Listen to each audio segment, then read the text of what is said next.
Glacier National Park was always a place that was introduced to me as possibly the most beautiful place in the United States. Now that I've been there, I can see why. As soon as I arrived at the park, I took my bike out and zipped on over to St. Mary's Lake, which you can access without entering the national park through a side trail right before the west entrance, or you could go through the west entrance and then just pull off the side of the road almost immediately and walk down to the lake. And it's worth the trip. The rocks alone are beautiful. I mean, the camera barely picks it up, but there are all these contrasting colors and they're just smoothed out by the water. I mean, it's just beautiful, really. Now, I've never done a cold plunge before, but I've heard good things about them, so I decided to give it a try. This water is glacier water that melted off the tops of the mountains and fed this lake, so it is rather cold. But I will say, it felt incredible. I felt fantastic after doing this, just like a breath of fresh air throughout my whole body. Now, this is my first day there. I stayed at this beach all day, through the night, relaxing, enjoying the view. My next day, I took old Boone Heifer to the entrance, and the lady immediately told me, this truck will not fit through this park. I was like, what do you mean? Apparently there's a 10-foot height restriction and a 21 or 22-foot length restriction. So she told me to pull over at the first visitor center, St. Mary's Visitor Center, and that's what I did. I pulled in there, parked the truck. It's about 8:30. I went into the office to just kind of feel things out. Really didn't have any plan at all, and found out that there was a shuttle system running. So I hopped on the next shuttle I could. Probably got on that guy around 9:40 or so, and I had no idea where the shuttle was going. But after talking to some people, I realized it was going to Logans Pass, and that sounded fine to me. So I got off at Logans Pass and hopped on the first trailhead I saw as soon as I hopped off the bus. Now at this time, it's probably 10:25 or so. We made a few stops, before getting to Logans Pass. So I hop on this Highline Trailhead and I quickly see a sign that says 12.9 mile loop, I think, something like that. And I was like, 13 miles, it's perfect for a day hike starting at 10, and I could still catch the shuttle, leaving from Logans Pass at like 4. Like, this is perfect. So, I had a few bottles of water and a wrap for lunch, and I hop on the trail. And this trail is incredible. You're kind of like on the side of a mountain where one side just completely falls off and the other side goes up. It's really a beautiful trail and not overly challenging. There is some raising and gaining, gain and loss and elevation, but really not too bad. It's manageable, and you really just get a phenomenal view throughout the entire hike. All right, I'm about 3/4 of a mile to Chalet.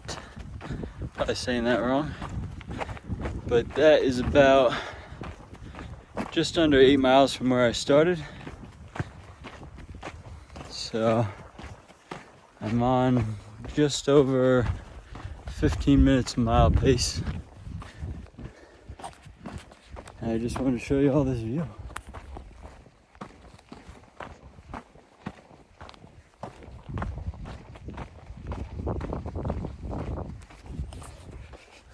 Little rise and fall in elevation, but nothing too crazy. There's one part where you're cutting up the side of a mountain. That's pretty brutal, but it doesn't last too long. And the rest is pretty easy going up and down. Bit of a rocky trail, but there's sections like this where it's just super easy hiking. Most of it has some big rocks sticking out and whatnot. I call them trippers, because they always make you trip. And yeah, to address the elephant in the room, I am doing this shirtless. It's cold out here. Most people are wearing jackets, but... And I made it to this big wooden building in the woods that's only resupplied by a mule. It has some basic water and snacks for hikers, and a place to stay if you make a reservation, and bathrooms. It's very nice. Now, when I left this place, I was following signs for the Highline Trail. I wanted to stay on the trail. I was enjoying it, and I was under the impression that the trail was a loop. Or I suppose I at least thought that if I continued to hike the trail, there would be another shuttle stop along the trail, just because it was such a common hiking trail.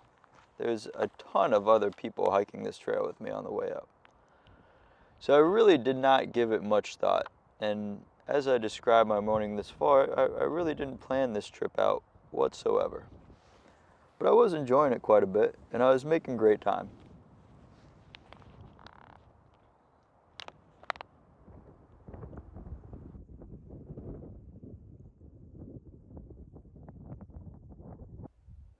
I'm a few miles away from the chateau, or however you say that thing. Good old fortress in the woods. I took this trail that no one else was taking. It was the Highline Trail. But most people were taking a different pass out of there, I noticed. Anyway, decided to stick to the Highline Trail. And I've been hiking for a while now, and I haven't seen a single other person. But it is beautiful out here. I've noticed the less hikers you run into, the more wildlife you run into. So it's been much more interesting from a environment sense. But it's wild, because the main part of Highline Drive, or hike, the main part of Highline Hike is very crowded. I mean, you're seeing a new person every 5 minutes, you know. It's a common packed hiking trail. And this is still Highline that I'm sitting on right now. And there's not a soul out here.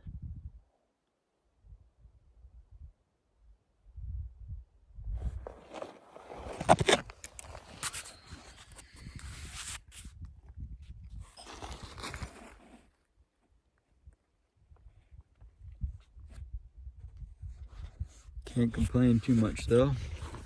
The views aren't too bad. Foolishly enough, I decided just to keep on going down this trail, and I made it just under 5 miles when I ran across this gentleman that looked just like Indiana Jones's father. Wise, seasoned, hiking, older gentleman. And he goes, "Hey, you going to Ahern Pass?" I'm like, "Sure, yeah, there's a shuttle stop up there, right?" He goes, "Oh yeah, you're only about 1/10 of a mile away." He's like, "What? A shuttle stop? No, there's no shuttle stop up there." Oh boy. You know, my name's Zach. I just came in here. I'm looking. Where's the nearest shuttle stop? Basically, I'm asking this guy. He's like, the closest one to you right now is going to be Logans Pass. If you keep going this way, after Ahern Pass, you pretty much just follow a river with no trail for 50 miles before you're going to hit any kind of camp or anything again. I was like, oh boy. All right. So it's 2:30 now. The last shuttle leaves at 4:30. And I am, I'd say, about 13 miles deep in this trail. And, or 13 miles away from Logans Pass, however you'd really like to look at it. So I turn around and just start briskly walking back and trying to devise a plan in my head. Now, there are some more immediate concerns, like the fact that I don't have much water left. I probably have a quarter of a water bottle at this point. I've eaten all my food, and I didn't really bring much of anything besides that in my backpack. So my mind just goes to, I've got to make it back to that building in the woods before they close, and I don't even know what time they close. But I got to get water, right? So that's my main concern. I get back to that building, and thankfully they're open. They're selling waters for about $10 a liter, and the snacks aren't cheap either, but I'm still very thankful to see them. And I asked the guy, what do people generally do when they miss the shuttle? He's like, oh man, I don't know. Like, all right. Well, I'm trying to get back to St. Mary's Visitor Center. You know, that's where my truck's parked. I'm not going to make it in time for the shuttle for Logans Pass, yada, yada, yada.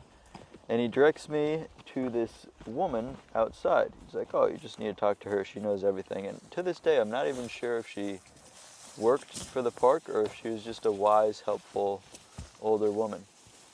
And she tells me, what you're going to want to do is take the Swift Current Pass over to the Swift Motor Inn. And there's a shuttle that arrives there at 7 o'clock, and they'll bring you directly to St. Mary's for $15, a private shuttle. Now it's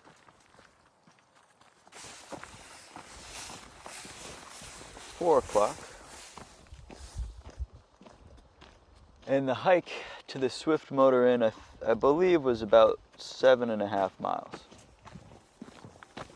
So she's telling me how to get to this trail by pointing at it and just giving me general instructions. And she's like, I'm not going to lie to you, the first mile of this hike is directly uphill.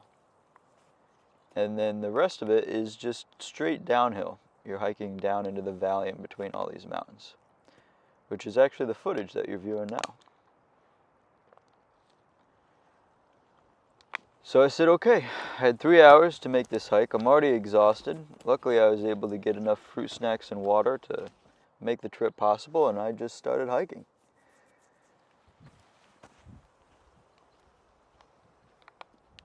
To make a long story short, I made it to the Swift Motor Inn just as the shuttle was pulling up and the lady was coming outside to smoke a cigarette.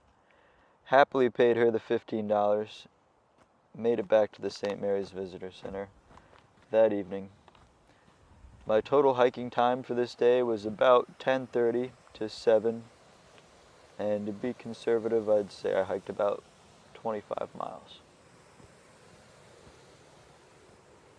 Going out, I was planning on doing a 13-mile hike, but it was a blessing in disguise. This trail ended up being beautiful.